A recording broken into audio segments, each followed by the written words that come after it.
Gold, trusted gold buyers. మీరు తాకట్టు పెట్టిన బంగారాన్ని విడిపించి ఈ రోజు ఉన్న మార్కెట్ ధరకు కొనబడను.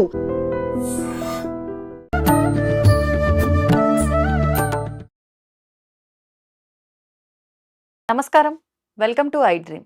ధర్మ మార్గం విత్ విజిత కార్యక్రమానికి స్వాగతం. ప్రస్తుతం మనతో పాటు ఉన్నారు ప్రముఖ జ్యోతిష పండితులు మాడుగుల శివప్రసాద్ గారు. ఇప్పుడు వారితో మాట్లాడి మరిన్ని విషయాలు తెలుసుకుందాం. నమస్కారం గురుగారు. ఆశీర్వచనం తల్లి. గురుగారు, ఆషాఢ అమావాస్య రాబోతుంది మనకి ఇంకా కొన్ని రోజుల్లో. ఈ ఆషాఢ అమావాస్య యొక్క విశిష్టత గురించి, ఆ రోజు ఆచరించాల్సిన విధి విధానాల గురించి వివరించండి. శ్రీ మహాగణాధిపతయే నమః. ఐం మహాసరస్వత్యే నమః. శ్రీ లలితాంబికాదేవియే నమః. అమ్మ, అమావాస్య, ఆషాఢమాసము అమావాస్య.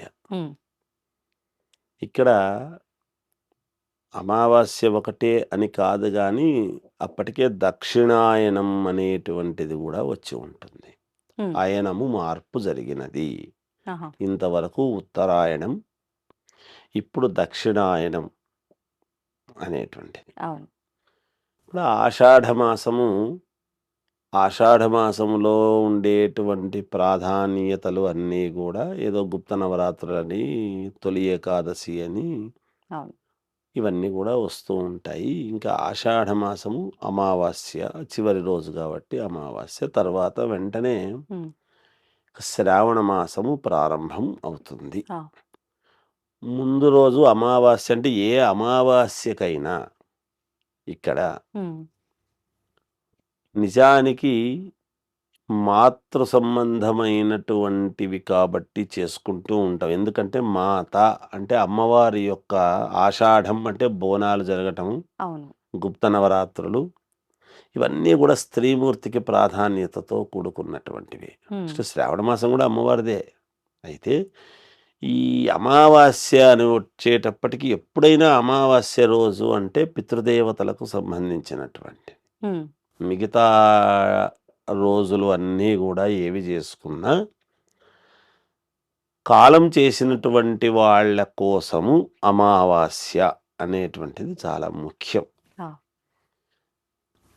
చనిపోయినటువంటి వాళ్లకు మనము చేసుకునేటువంటి కార్యక్రమాలకు చాలా అతి ప్రాధాన్యతతో కూడినటువంటిది. ఇక్కడ అమావాస్య అంటేనే, అమావాస్య తిథి వచ్చింది అని అంటేనే అపరాహ్న వేళలో మామూలుగా ఈ కాలం చేసినటువంటి వాళ్ళు పెద్దవాళ్ళు ఉంటారు కదా, ఆ వాళ్లకు మనము చేయవలసినటువంటి విధి విధానాలు ఏమి అనేటువంటిది చూసుకుంటాము. ఈ పితృదేవతల యొక్క దోషము అంటే ఏదో తల్లిదండ్రులకు చేసుకోవడం ఒకటే అని కాదు. పితృదేవతల యొక్క దోషం అనేది అది వంశపారపర్యముగా వస్తూ ఉండేటువంటివి. వాళ్ళు చేసినటువంటివి కొన్ని తెలిసో తెలియకో చేసినటువంటి వాటి వలన పిల్లలు ఇబ్బందులు పడుతూ ఉండేటువంటి దానికి వచ్చేటువంటివి ఉంటాయి. దీన్ని పూర్వముగా జాతకాల్లో లోతుగా పరిశీలన చేస్తే తెలుస్తాయి ఎటువంటివి దోషాలు ఏమిటి అనేటువంటివి. వాటికి సంబంధించినటువంటివి ఇవన్నీ కూడా ఈ అమావాస్య నాడు, ఏ అమావాస్య అయినా సరే, ఒక ఆషాఢ అమావాస్య ఒకటే గొప్పది, మిగతా అమావాస్యలన్నీ కాదు అనేటువంటిది కాదు. నా దృష్టిలో ఏ అమావాస్య అయినా అమావాస్య నిజానికి మనం ఏదో చెప్తూ ఉంటాం, ఇది అన్ని వందల సంవత్సరాల తర్వాత వచ్చింది, ఇన్ని వందల సంవత్సరాల తర్వాత వచ్చింది, ఏదో గొప్పది. అన్నీ గొప్పవే తల్లి. ప్రపంచంలో మనకు ఉండేటువంటి రోజులలో భగవంతుడు మనకు 365 రోజులు ఇస్తే ఏది గొప్పది కాదని చెప్తాము, ఏది పనికిరాదని చెప్తాం. చేసుకునే కార్యక్రమాలను బట్టి దేనికి ఏది అని మనం నిర్ణయించుకుంటాం ఎప్పుడు కూడా. దాంట్లో భాగంగానే అమావాస్య నాడు పితృదేవతలకు సంబంధించినటువంటివి ఏదైనా, ఎవరికైనా బ్రాహ్మణులను పిలిచి కాస్త తర్పణం వదులుకోవటము, వాళ్లకు కాస్త అపరాహ్న వేళలో 12 గంటలు దాటిన తరువాత ఇలా ఆకాశము నుండి చూస్తూ ఉంటారు, మన కోసం ఎదురు చూస్తూ, వీడు నాకు ఈరోజు కాస్త నువ్వులు నీళ్లు వదిలిపెడతారు. వదిలిపెడితే ఆ నీళ్లు, ఎన్ని నువ్వులు బొటనవేలుకు అంగుష్టం, ఈ బొటనవేలు ద్వారా ఎప్పుడైతే మనము వదిలిపెడతామో అన్ని వేల సంవత్సరాలు మా పిల్లల్ని బాగా చూడండి అయ్యా అని వాళ్లకు చెబుతారు దేవతలకు అని శాస్త్రం. అందువలన ఈ పితృకార్యక్రమాలు చెయ్యాలి, చేయకుండా ఉండటానికి లేదు. ఎన్ని ఇబ్బందులుండినా కాస్త బొటనవేలుకి నువ్వులు అద్దుకొని ఆ తండ్రిని, ఆ పైన వాళ్ళను 3 తరాల వాళ్ళని ఎప్పుడైతే మనము తలుచుకుంటామో మనకు మన 3 తరాల వాళ్ళు బాగుండడానికి, మేలు జరిగేదానికి అవకాశాలు ఎక్కువ. గురుగారు ఇప్పుడు అందువలన చేస్తాం. ఎక్కువగా ఈ కార్యక్రమాలన్నీ మగవారే చేస్తూ ఉంటారు. ఇప్పుడు మగ సంతానం లేని తల్లిదండ్రులకి మరి ఈ కార్యక్రమాలు ఆడవాళ్ళు చేయొచ్చంటారా? ఆడవాళ్ళు తర్పణ విధి వదులుకోవచ్చు, చెయ్యొచ్చు అని అంటున్నారు గానీ అమ్మ అలా లేదు శాస్త్రములో. హ్మ్. అట్లా లేదు. ఆహా! అందుకనే మనం ఎన్ని సరే ఆడవాళ్ళు చెయ్యొచ్చు. హ్మ్. మనం ఏదో ఆడవాళ్ళ మెప్పు కోసం చెప్పటము, పురుష సంతానం ఉండేటువంటి వాళ్ళు ఉంటేనే ఆడవాళ్ళు మాత్రమే ఉండేటువంటి వాళ్ళకు మరి పరిస్థితి ఏమిటి అంటే, ఆ! మనము శాసనాన్ని తిరిగి రాసేటువంటి వాళ్ళం కాదు. శాస్త్రాన్ని మన బుద్ధి పుట్టినట్టుగా మార్చుకోవటం అనేటువంటిది కాదు. అవును. సద్గతులు పొందలేని వాళ్ళే హ్మ్. పూర్తి అటు ఇటు గాకుండా ఇబ్బందులు పడుతున్నటువంటి వాళ్ళే ఆత్మలుగాను, పిశాచాలుగాను తిరగటానికి అవకాశాలు ఎక్కువ. అంటే ఇలాంటి కార్యక్రమాలన్నీ కరెక్ట్‌గా మరి చేయకపోవడం వల్ల ఎవరు చేస్తారు? కూలికి చేసేటువంటి వాళ్ళు ఆ! మన తృప్తి కోసము కూలికి పెట్టి చేయిస్తున్నాము గానీ, అవును. అలా లేదు. అందుకనే పూర్వం ఏముండింది అంటే దత్తత స్వీకారం అనేటువంటిది ఉండింది. ఎప్పుడైతే కొడుకులు లేనటువంటి వాళ్ళు హ్మ్. వేరే ఒక పిల్లవాడిని దత్తత స్వీకారం అనేటువంటిది తీసుకొని తన ఆస్తికంతా గూడా వాడు వారసుడు అని ప్రకటించటం అనేటువంటిది ఉండింది. ఇప్పుడు ఎక్కడ జరుగుతుందట్లా? మరి అదెందుకున్నట్టప్పుడు? హ్మ్. ఆడపిల్లలున్నా చెల్లుతుంది అనేటువంటి మాట వచ్చుంటే, అవును. మరి దత్తత స్వీకారం అనేటువంటి పదం ఎందుకుంది? ఎందుకు తీసుకుంటున్నారు? వీళ్ళతోనే చేయించుకునేవాళ్ళు గదా! అవును. అలా చెల్లదమ్మా. హ్మ్. ఊరికే మనం ఏదో మనం ఆడవాళ్ళ ప్రీతి కోసమో, కొడుకులు లేని వాళ్ళ యొక్క ప్రీతి కోసమో చెప్పాల్సినటువంటిది కాదు. మనము హ్మ్. ప్రీతి పడితే ఎదుటి వాళ్ళకవుతుంది. మనము ప్రీతి పడకపోతే కాదు అనేది గాదు. శాస్త్రము అవును. శాస్త్రం. అపుత్రస్య గతిర్నాస్తిహి అనేటువంటి పదం ఎందుకొచ్చింది? హ్మ్. ఎందుకు చెప్తున్నాడు? అంటే పున్నామ నరకము నుంచి తప్పించగలిగినటువంటి వాడు కొడుకే. అంటే కూతురు కాదా అంటే మన మన ఇంటి పరువును, హ్మ్. మన ఇంటి గౌరవాన్ని, మెట్టినింటి యొక్క ఉన్నతత్వాన్ని రెండూ నిలపగలిగినటువంటిది కూతురే. అవును. మన ఇంటికి ఒక కోడలొచ్చింది గదమ్మా! హ్మ్. ఒక అవును. తల్లి కన్న బిడ్డే గదా! అట్లెట్లా అవుతుంది? హ్మ్. కాబట్టి మనం ఏదో ఎవరి మెప్పు కోసమో ఇది ఉంది పర్వాలేదు ఆడవాళ్ళు కూడా చెయ్యొచ్చు. నేను వింటూ ఉంటా ప్రసార అవును. మాధ్యమాల్లో. చెయ్యొచ్చు, అవును. చెల్లుతుంది, ఏం లేదు. అంటే మనం మెహర్బానీ కోసం చెల్లుతుంది అని ఊరికే ఆత్మతృప్తి కోసం చెబితే మరి పిశాచాలు, దయ్యాలు తిరుగుతున్న వాళ్ళ పరిస్థితులంతా ఏమిటి? అవును. ఎందుకు తిరుగుతున్నట్టు? హ్మ్. అంత సంతోషంగా చేస్తే వాళ్ళందరూ అలా ఇబ్బందులు పడుతూ ఎందుకు తిరుగుతున్నారు? ఆత్మ ఘోషిస్తున్నదని ఎందుకు మాట్లాడుతున్నారు? వాళ్ళ ఆత్మ శాంతి కోసమే గదా! మనం నువ్వులు, నీళ్ళు వదిలిపెట్టాలని చెప్తున్నది. హ్మ్. మరిప్పుడు అది మీరన్నట్టు నిజంగా అలా పుత్రుడు లేక ఇలాంటి కార్యక్రమాలు కొంత వేరే వాళ్ళతో చేయించి, లేదంటే ఆడపిల్లలు చేసో, అసలు సరిగ్గా చెయ్యకో ఇలా మారిపోయిన వాళ్ళ పరిస్థితేంటి గురుగారు? అదే వాళ్ళకెలా గదా! శాంతి? ఆత్మలు పిశాచాలై తిరుగుతూ మరి వాళ్ళకి ఉంటారు. శాంతి ఎలా లభిస్తుందంటారు? జరగదు శాంతి జరిగేటట్టుంటే ఆత్మలు పిశాచాలుగా ఎందుకు తిరుగుతారు? హ్మ్. అది వదిలేయటమే దానికి మనం. వాళ్ళు చేసుకున్నటువంటి పోయిన జన్మలో చేసుకున్నటువంటి పూర్వజన్మ ఓహ్! కృతాసుకృతాలను బట్టి అని చెబుతున్నాము గదా! హ్మ్. హ్మ్. మరి. హుహు. పోయిన జన్మలో అంటే తప్పు చేసినారని గాదు. అవును. కొడుకులు లేని వాళ్ళందరూ దుర్మార్గులు, తప్పులు అని కాదు. ప్రాప్తం లేదు. హ్మ్. ప్రాప్తం అనేది ఉండాలి. ప్రాప్తం లేకపోతే మనం ఈ జన్మలో ఎంత మహానుభావుడై, ఎంత గొప్పవాడైనా అవును. అల్లుడు జెయ్యొచ్చు, హ్మ్. కుమారుడు వాళ్ళ మనవడు అల్లుడు జేయొచ్చు. జెయ్యొచ్చు అంటాం. హ్మ్. అల్లుడు జెయ్యొచ్చు అంటే అల్లుడు ఎందుకు జేస్తాడు? ఎట్లా చెల్లుతుంది? హ్మ్. అల్లుడు కొడుకుతో సమానము అంటున్నాడు. ఇప్పుడు ఆవు బ్రాహ్మడితో సమానము అన్నారు. బ్రాహ్మడావుతో సమానం అంటే? హ్మ్. రెండూ ఒకటే గదా! వీడిని తీసుకుపోయి పశువుకి గడతామా? పశువుని తీసుకొచ్చి మనం దీనికి గడతామా? రెండిటికి తేడా చెప్పండి. ఎలా అయినా ఒక్కటే గదండీ! 31వ తారీఖు నుంచి 1వ తేదీకి ఎంత దూరము, 1 నుంచి 31కి ఎంత దూరము, రెండూ అదే గదా! అంతే. తిరగతిప్పితే ఎంత దూరం ఉందో అంత తేడా అవును. వస్తుంది. అవును. మరి అందుకని ఊరికే అనుకోవడానికి కాదమ్మా. హ్మ్. అలా చేస్తే చెల్లదు. చెల్లుతుందని మనం ఊరికే మన తృప్తి కోసము చేయించుకుంటున్నారు తప్ప, హ్మ్. అది చెల్లేది కాదు అట్లా.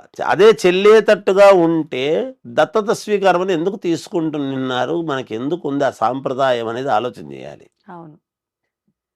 ఈ రోజుల్లో నా కుటుంబానికి మాత్రమే నా సంపాదన, ఇంకొక్కరికి రూపాయి పెట్టను అనుకునేటువంటి వాడు బయటి వాడిని తీసుకొని వాడి ఆస్తి వాడికి రాయిచ్చే రోజులు ఉన్నాయమ్మా? అస్సలు. అస్సలు లేవు తల్లి. కడుపులో అందుకనే పుట్టిన వాళ్ళకే అన్న తమ్ముళ్ళు అక్క చెల్లెళ్ళు ఉంటే అందుకనే వాటాలు. కలియుగం. అవును. కలియుగం. రాక్షసుడు ఎక్కడో లేడు. పూర్వము రాముడు వేరు, రాక్షసుడు వేరు, రావణాసురుడు వేరు ఉన్నింది. ఉమ్, ఇప్పుడు రాముడు, రావణాసురుడు ఇద్దరు ఒకరిలోనే ఉంటున్నారు. వాస్తవం. సందర్భాన్ని బట్టి ఇటు తిరిగితే రాముడు అనిపించుకుంటున్నాడు, లోపలికి పోతేనే రాక్షసుడు అనిపించుకుంటు, బయటకు వస్తే ఇంకో రకంగా ఉంటున్నాడు. అపరిచితుడు అన్ని సినిమాలో. కేటగిరీలు ఇక్కడే ఉన్నాయమ్మా. అవును. అందులో సందేహం ఏమీ లేదు. ఉమ్, కనుక దీనికి మనం చేయగలిగింది ఏమీ లేదు, వదిలేయడం తప్ప. ఉమ్, పరమేశ్వరుడి అనుగ్రహం ఈ జన్మకి ఇంతే అనడం తప్ప చేయగలిగింది లేదు. ఓకే. వాస్తవం చెప్పినా నేను. ఉమ్, కోపం రావచ్చు కొంతమందికి, వస్తుంది. కోపం రావచ్చు. మరి కోపం లేని వచ్చినా పని వాస్తవాన్ని ఆడపిల్లలు మాట్లాడాలి కాదా కదా అంటే, గురుగారు. ఆడపిల్లలు ఇంకోరింటికి వెళ్ళేటి వాళ్ళ జీవితాన్ని నిలబెట్టుకోవాల్సినటువంటి వాళ్ళు. ఉమ్. వాళ్ళు ఇక్కడికి వచ్చి మేము చేస్తాము, మా తండ్రి మేము అవి చేస్తాం ఇవి చేస్తాం, చేసినా చెల్లదు. చెల్లంది చేసి ఏం లాభం? ఇప్పుడు కొన్ని సందర్భాల్లో వాళ్ళే బ్రతికుండగానే నాకు ఎవడో వచ్చి చేయడం ఏంది, నా రక్తం పంచుకొని పుట్టిన బిడ్డ అయితే ఏంది, కొడుకైతే ఏంది, నువ్వే చెయ్యాలి అని బిడ్డల దగ్గర మాట తీసుకోవటము, వాళ్ళ ఒక మాట చెప్పడము, ఇలా కూడా చేస్తుంటారు కదండి. ఏమి తీసుకున్నా చెల్లనిది. చెల్లదు. ఉమ్, ఇక్కడ తీసుకోవచ్చు, పోయిన తర్వాత ఏమవుతారు అనేటువంటిది ఎవడికి తెలుస్తుంది? ఉమ్. మనం 1,00,000 చెబుతాం, సినిమాల్లో చూపించినట్టు కాదు. ఏదో ఆ సినిమాలో ఈ సినిమాల్లో నా బట్టలు ఇట్లా కొమ్ములు పెట్టుకొని వచ్చి తీసుకుపోతారు చేస్తారు అనేటువంటిది కాదు. ఆ, నిరంతరము మన చుట్టే, మన వెనకాలే ఉమ్, ఎప్పుడూ కూడా మనతో పాటు మనకు తెలియకుండానే యమభటులు నిరంతరము రాత్రిపూట సంచారం చేస్తూ ఉంటారు. ఒక రాత్రినే కాదు, పగలుపూట కూడా చేస్తుంటారు. ఉమ్. మనం ఏమనుకుంటామంటే రాత్రిపూట మాత్రమే చేస్తారేమో అని అవును. అనుకుంటాం. రాత్రి పగలు వాళ్ళు తిరుగుతూనే ఉంటారు ఉమ్. చుట్టూ. ఎవరు ఎప్పుడు పోతే అప్పుడు తీసుకోవడం వాళ్ళ ధర్మం. ఓ. ఉహుహు. పోలీసులు గస్తీ తిరుగుతుంటారు, లేదా పగలుపూట మాత్రమే చేస్తున్నారు, రాత్రిపూట మాత్రమే పెట్రోలింగ్ చేస్తున్నారా? లేదు కదా. ఉమ్. అంటే ఎక్కడ తప్పు జరిగితే అక్కడ వాళ్ళు విధులు వేసుకుంటూ వాళ్ళు వచ్చేసి వాడిని పట్టుకోవడము, చేయడము, లేకపోతే బుద్ధి చెప్పడం ఏదో చేస్తారు కదా. అవునండి. మరి మనుషులము, మనము పెట్టుకున్నటువంటి రాజ్యాంగంలో మన తెలివితేటలతో మనం ప్రవర్తిస్తే భగవంతుడు రాసినటువంటి రాజ్యాంగం చాలా గొప్పదమ్మా. ఉమ్. కనుక ఎప్పుడు మనము పుట్టినాము అని అనంగానే పుట్టినంత ఆలస్యం లేదు, పుట్టినప్పటి నుంచి పోయేంత వరకు ఎప్పుడు కూడా ఎప్పుడు ఇదవుతుందా అనేటువంటిదే ఉంటుంది, చూస్తారు. ఆయా సందర్భాలని బట్టి ఎవరెవరు చేసుకున్నటువంటి పాపపుణ్యాలను బట్టి వాళ్ళు పోతూ ఉంటారు. ఉమ్. మాట తీసుకోవడం ఏముందమ్మా? దండిగా మాటలు తీసుకుంటారు. ఇవన్నీ మాట తీసుకోవడానికి చేయడానికి ఏముంది? చేస్తే నేనే చేస్తాలే అని చేస్తుంటారు కూడా కొంతమంది. మనం అవును. ఏమంటామంటే గొప్పగా అబ్బా ఆడపిల్ల తరగతి పెట్టింది, చేసింది, చాలా గొప్పతనం ఇది జరిగిందంట. కానీ ఎక్కువద్దు, పెట్టడం కరెక్టే, పెడతారు. ఉమ్. ఇక్కడ దేహం ఇదవుతుంది, దేహం బూడిదవుతుంది. ఆత్మ, ఉమ్. ఆత్మతృప్తి ఎక్కడి నుంచి వస్తుంది? ఓకే. లేదమ్మా. అంటే మనకు నచ్చి చేసిన ప్రతి పని మన ఆత్మసంతృప్తి కలుగుతుంది అంటారు కదా గురుగారు. అనుకుంటున్నాం అవన్నీ మాటలు చెప్పడానికి పనికొచ్చేటివి. ఓకే. నచ్చి చేసిన పని అంటే నచ్చి తలకొరు నచ్చినా నచ్చకపోయినా పెడతారు, ఉమ్, ఉమ్. నచ్చే పెడతారు. పెడితే శాస్త్రం అనేది ఒకటి ఉంది శాస్త్రానికి కదా, విరుద్ధం. ఎక్కుతుందా ఎక్కదా అనేది. అవును, అవును. ఉమ్. మరి ఇప్పుడు పూజ చేసే ప్రతివాడు మంచి జరగాలను ఇంకోటో లేకపోతే ఏమీ లేకుండానో చేస్తాడు. అవును. చేస్తే ఉమ్. పూజ చేసిన దాని వల్లనే అంతా మేలు జరుగుతుంది అనేది ఏం లేదు. ఉమ్. పూజలు చేయడం అనేది మన కర్తవ్యం. ఆ. మన జీవితం మనం బాగుండాలని అనుకోరు, మన బతికి ఉన్నందుకు మనం చేస్తాం అంతే. హా. ఆ చేసినంత మాత్రాన్ని అంతా అయిపోతుంది అంటే అవదు. ఆ మాత్రానికి అంతా అయిపోతుంది అనడానికి ఏమి ఉండదమ్మా. ఉమ్. సమయం దానికి ఏది ఎలా చెయ్యాలో విధి విధానాలు అంది. ఎందుకు వచ్చింది ఆ మాట, ఎందుకు వచ్చింది, ఉమ్. అవన్నీ ఎందుకు ఉన్నాయి? మరి అవి ఉండకూడదు కదా. అప్పుడు అవును. అపుత్రస్య గతిర్నాస్తి అనేటువంటి పదం ఎక్కడి నుంచి వచ్చింది? ఉమ్. అది పుట్టనే కూడదు కదా. అవును. పుట్టింది అంటే అదొకటి ఉంది అంటే దాంట్లో ఏదో మర్మం ఉందనే కదా దాని అర్థం. అంతే అండి. ఆ మర్మం ఏమిటి? ఉమ్. దాని గురించి ఏం చెప్పాలి? ఉమ్. మరి లేని వాళ్ళ పరిస్థితి అంటే అంతే, ఏం చేయలేము. దానికి ఏం చేస్తాం? ఇంకా లేదు తప్పదు మనమే తప్పదు. అనుకుంటున్నప్పుడు ఇంకా లేని దాని గురించి ఆలోచన ఎందుకు? అవును. మరి ఎలా పోతే అంటే అంతే, ఏం చేస్తాం? ఉమ్, అంతకంటే చేయగలిగింది ఏముంది? అవును. అంటే వాళ్ళ కర్మ తొలగిపోయినాడు, ఇంకా ఆయన విముక్తి కల్పించాల్సిందే. అది అంతే అనుకోవచ్చా? ఇప్పుడు ఒకటేమ్మా, వీళ్ళకైనా వాళ్ళకైనా వాళ్ళు వాళ్ళు చేసుకునేటువంటి కర్మలను పాపపుణ్యాలను బట్టి ఉంటుంది. ఉమ్, ఉమ్,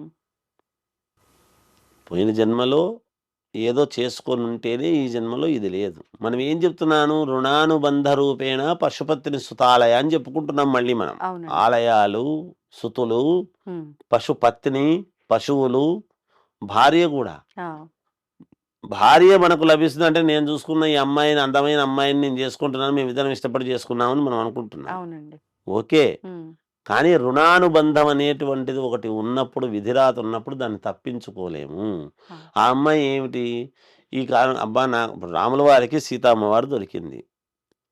దొరికినప్పుడు ఏమిటి అంటే వాళ్ళు ఏమిటంటే ఆమె సేవ చేసుకుంటూ ఉత్తమ ఇల్లాలు అనిపించుకుంది. ఉమ్, ఎంతమంది రాముళ్ళకి ఎంతమంది సీతలు దొరికినారు, ఎంతమంది రావణాసురులకు ఎంతమంది వీళ్ళు దొరికినారు అనేది మనం చూసుకుంటే, ఇప్పుడు ఆ శాస్త్రంలో ఏముంది? పోయిన జన్మలో ఏదో రుణము తీర్చాల్సిందంటే నీకు భార్యగా నీకు ఇదై వచ్చింది. నిన్ను పీక్క తింటాను అని వచ్చేటువంటి వాళ్ళు కొంతమంది, ఆ, కొడుకులుగా పుట్టి నిన్ను పీక్క తింటామనేటువంటి వాళ్ళు కొంతమంది, కూతుర్లుగా పుట్టి మిమ్మల్ని పీక్క తింటామనేటువంటి వాళ్ళు కొంతమంది. ఉమ్, అదేదో సినిమాలో చెప్పినట్టు ఎవరో శత్రువులు ఎక్కడో ఉండర్రా, మన ఇంట్లోనే మన చుట్టే ఉంటారు అంటే వాస్తవమే, అదేం తప్పు మాట ఏమి కాదు అది. ఆ, అది నిజమే.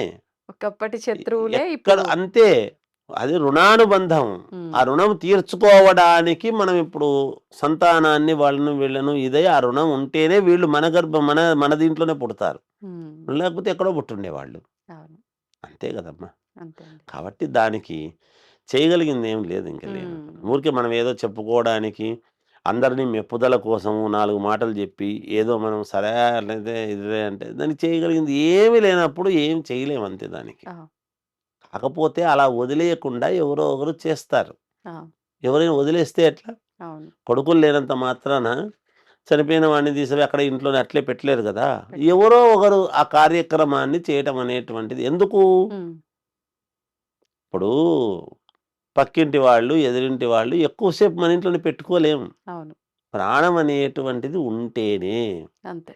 మనకు ఆవు పాలు, ఉమ్, ఆవు పెరుగు, ఆవు నెయ్యి, మరి ఆవు పేడ, ఆవు పంచితం అన్నీ పనికొస్తాయి. ఉమ్, ఆవు చర్మం వేసుకొని కూర్చొని మనం జపం చేస్తామా? చెయ్యమే. చెయ్యం. మరి పులి చర్మము, జింక చర్మము కూర్చొని కొన్నిటి చేసుకునే దానికి ఉంది అవును. కదా! ఉమ్, చిన్నతనంలో అవసరం అంటే గాడిద పాలు కొంచెం ఏదో సందర్భాన్ని బట్టి అది గాడిద చర్మం తీసుకుంటామా? లేదు గదా! లేదు. దేనికి ఏది ప్రాధాన్యతో ఆ, దానికి అది ప్రాధాన్యత. ఓకే. అందుకని లోకో భిన్న రుచి అన్నాడు. ఉమ్, ఏమిటి? ఒకటి ఒకదానికి ఒకటి ప్రాధాన్యత, ఒకదానికి ఒకటి ప్రాధాన్యత, ఇంకోరికి ఇంకొకటి ఇది ఏదో ఉంటుంది. ఎవరి ఉంటుంది. ఇది వాళ్ళది. ఆ, అందుకని ఇవన్నీ గూడా మనం చేయగలిగింది ఏమీ లేదు. అంతవరకే చెప్పాలి. ఉమ్. పరిస్థితులను బట్టి కొన్నిసార్లు వెళ్ళాల్సొస్తుంది. కొన్నిసార్లు శాస్త్ర ప్రకారంగానే వెళ్ళాల్సొస్తుంది. అన్నీ శాస్త్రం ప్రకారంగానే నడుచుకుంటాను. ఎవరు లేరు కాబట్టి శాస్త్రం ఏందంటే అక్కడ ఆగిపోతుంది. అవును. అంతే. అక్కడ పరిస్థితులను బట్టి చేస్తారు. అవును. కానీ చేసిన దానికి శాస్త్రము మనము దానికి ఆపాదించడానికి లేదు. లేదు. శాస్త్రమో కాదు, జరిగింది జరిగింది అయిపోయింది అనుకుని వదిలేయడం తప్ప దానికి చేయగలిగింది ఏం లేదు. ఉమ్, శాస్త్రాన్నే నమ్ముకుంటే అక్కడ పని జరగదు కదా! లేదు, అవును. మళ్ళీ ఎక్కడి నుంచి వస్తారు? అందుకే దీన్ని దృష్టిలో పెట్టుకునే దత్తత స్వీకారం తీసుకునేవాళ్ళు పూర్వం. ఉమ్, ఉమ్, నాకు తలకొరువు పెట్టేవాడు కావాలా? అదే. ఆడపిల్లలు కూడా వాళ్ళందరూ అంగీకరించేవాళ్ళు. ఉమ్. నిజమే గదా! అంటే అప్పుడు అది శాస్త్ర ప్రకారంగా అలా జరిగిపోయే రోజులు కాబట్టి అందరూ అంగీకరించేవారేమో. శాస్త్రం ఎప్పుడూ అదే ఉందమ్మా. మనం ఉమ్. పాటించడం లేదంతే. ఇప్పుడు జరిగిపోయే రోజులు అవి గాదు. ఇప్పుడు ఆడపిల్లలు ఉన్నారనుకోండి, ఒక 1000 కోట్ల ఆస్తి ఉందనుకోండి. ఆ 1000 కోట్లు మాకే వస్తాయి గదా! ఆడపిల్లలము మేము ముగ్గురం మేము పంచుకుంటాము గదా! ఇంగోనికి ఎందుకు ఇస్తాము? నలుగురున్నారనుకోండి. ఓ నలుగురు ఆడపిల్లలుంటారు. ఉహు. కొడుకులు లేరు. ఆ, ఆ ఆస్తి మొత్తం మాకే వస్తది గదా! ఇంకొకరిని దత్తత తీసుకుంటే పోనీ ఆ దత్తత గూడా ఎవరో ఉండడు. ఎనకబోటి తమ్ముని కొడుకో, అన్న కొడుకునో ఎవరో ఒకడిని తీసుకోవాలనుకుంటే వాళ్ళకి పోవడం ఎందుకు అనేటువంటి దురాలోచన ఉంది తప్ప ఇంకొకరు ఆ, తినకూడదని. అవును. ఎట్లా? ఉమ్, ఎలా అవుతుంది? శాస్త్రము ఎప్పుడు ఒకటిగానే ఉందమ్మా. ఆనాటి నుంచి ఈనాటి వరకు మా తాతల నాడు అదే శాస్త్రం ఉంది, మా నాన్న టైంలో అదే శాస్త్రం ఉంది, నా టైంలో అదే శాస్త్రం, నా పిల్లలకు అదే శాస్త్రం ఉంది, నా మనవన్లకు అదే శాస్త్రం. శాస్త్రాన్ని బుద్ధి విట్టడం మార్చడానికి కుదరదు. ఏదో ఆ శాస్త్రం మనం పాటిస్తామా లేదా అనేది తర్వాత సంగతి. అంతే. అవి అవే, అవును. లేనిది ఎక్కడి నుంచి వస్తుంది? అందుకనే వేరే వాళ్ళని తీసుకొని వాడిని వారసుడిని చేసేవాళ్ళు.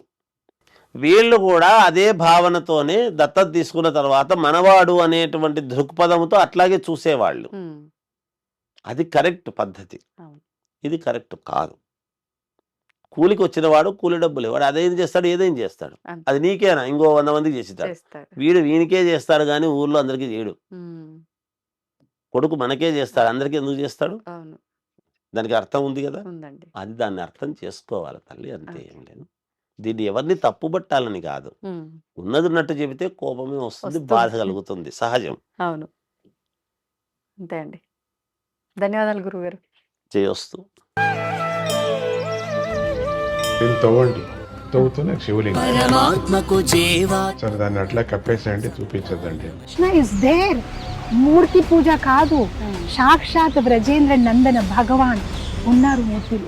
ఏమీ ఆశించకుండా ఆరాధించే వాళ్ళు కూడా ఉన్నారా ప్రభుజీ? నిజమైన భక్తి అంటే మనకు తెలియదు కాబట్టి